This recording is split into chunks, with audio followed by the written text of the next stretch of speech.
Ay, pasensya na po dahil hindi po ako nakapag-upload nung pagkatapos na exam. Pa-comment naman po kung may lumabas ba dun sa binigay kong reviewer o wala.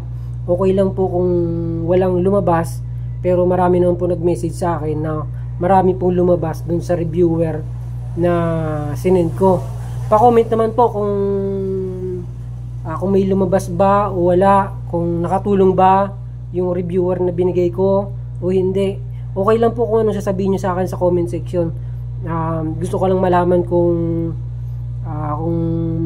maraming lumabas o konti ang lumabas, kasi marami ang nag-message sa akin sa email.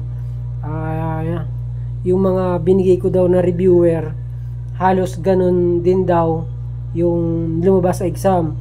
So pa-comment naman po sa comment section kung lumabas nga po yung mga binigay kong reviewer.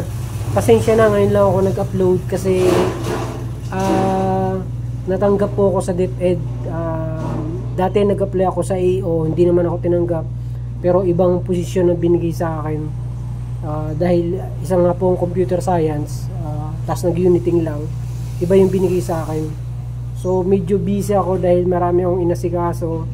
Kaya ngayon lang ako nakapag-upload, ngayon lang ako nakapagtanong kung meron po bang lumabas sa binigay kong reviewer nitong nakaraan o wala, na para yung susunod na magte-take ng March 2025 ay mapaghandaan nila kung meron pang lumalabas dun sa binigay kong reviewer o wala na.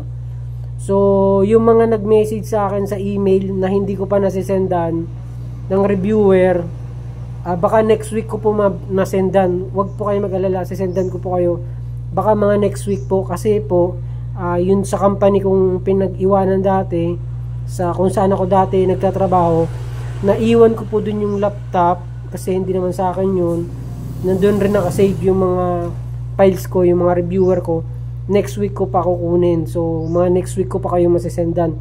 Huwag kayo mag-alala, bibigyan ko kayo ng reviewer, libre yun, walang bayad. Tapos kung hindi man kayo makapaghintay, may mga YouTube videos ako dyan, panoorin nyo na lang po hanggat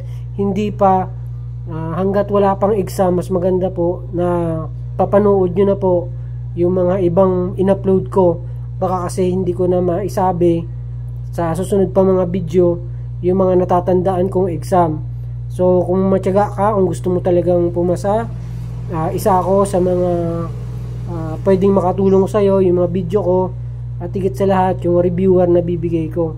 So mag-aral po kayong kaagad para naman ay ma-memorize nyo yung mga calculator technique.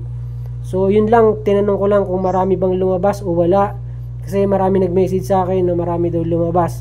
Okay lang kung anong sabihin nyo sa akin sa comment section, at least alam ko po kung ano yung nangyari nitong September 2024, kung ano yung mga lumabas na binigay ko sa reviewer.